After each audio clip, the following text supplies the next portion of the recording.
Assalamualaikum dan selamat petang. Hari ni 5/5/2025, hari Khamis, Raya Haji tak lama lagi, hari Sabtu. Ya, macam biasa Odi nasi maaf nak kata kobel je dah. Nasi tu ada tu, nampak nasi.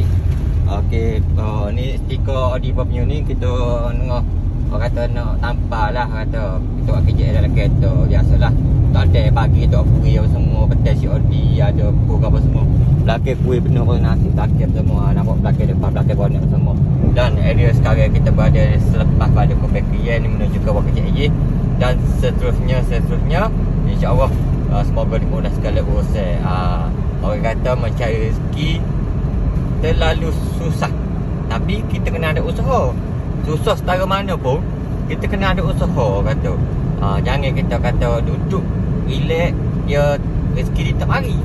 Kalau kita duduk relax, bermaknanya kita kena rajin usaha. InsyaAllah tawakal. Pasal suruh nego ni turun naik biasalah kata. Duduk dalam nego.